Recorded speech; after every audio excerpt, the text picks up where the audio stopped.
you know. Now, the first thing you're going to do, when you look at the document, some are little, some are big.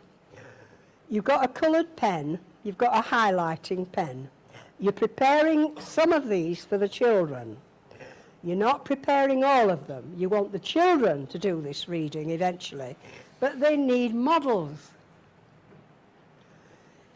So don't pick, if this, you know, if this is going to be your class in your mind, don't pick a very long document to be the model, because it's out-facing for the students. So a fairly short one. And you are to highlight every time you see something that gives you some information about Egypt and the people. So it's going to look a mess when you've done it. That's why it needs to be stuck down so it isn't lost. And then, what do we write to induce the kids to read it? That's the trick. So don't try and do that yet. So maybe I'm thinking, because of the number of these, it might be better to just use these for today.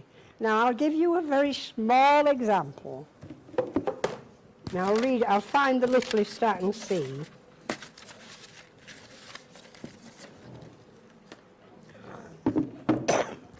Let me see if this will do it. I'll just read it, and every time you think there's a piece of information, put a finger up for yourself, you know, to see how many you find. I have written these scrolls during the 70 days and nights of the royal embalming. They are my last tribute to my mistress. Now, in these, there's loads and loads of facts. Now, it's my simple way of getting children. The pen in the hand is the bit that deflects them from it being an exercise. They're doing it because you are going to be sending this. I mean, the first ones. You are sending these from the Egyptian embassy. And they have done a bit of a job on them for a start. So when the letter comes and you include these, the Egyptian embassy are going to say, we think perhaps a little background information may be useful. We hope these are helpful to you. So you've modelled underlining anything that is about being an Egyptian 5,000 years ago. And then we'll put the title, the writing to it. So get yourself some paper. So have a look critically at what you've underlined and be extremely precise. And you get the knack of this. What you're doing really is saying, I'm going to find a way of the children discovering Egypt.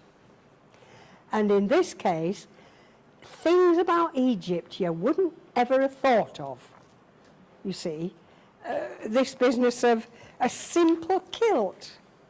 So how many questions will you get out of what's a simple kilt in Egypt in, 5,000 BC or whatever?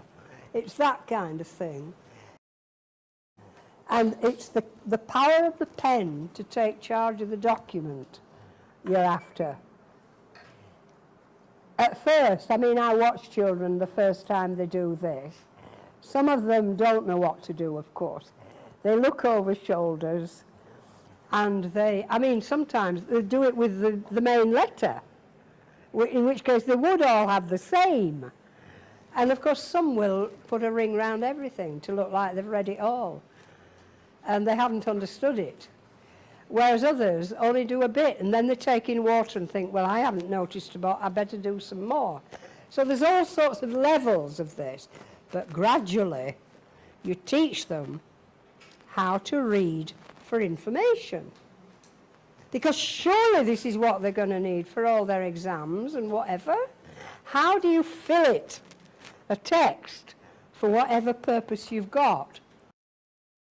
It's when you list the information you've got, then you can think about what you're going to label this as to make them realise as they read it, they're looking to, the label has helped them find it. I might just put something as simple as,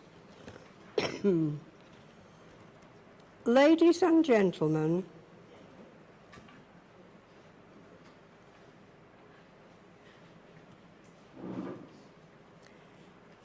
knowing, ladies and gentlemen, no, Egyptian ladies and gentlemen knew the rules about how ladies and gentlemen should behave. Now, because I've said it, I'll not remember it.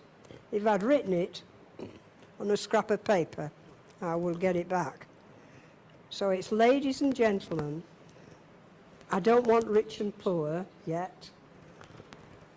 Knew the, in ancient Egypt, ladies and gentlemen knew the rules about how ladies and gentlemen who were married could behave. I think I'd put that. So that when I pick this up, I know it's going to be about ladies and gentlemen. So it's a key to enter the document. Does that make sense to you?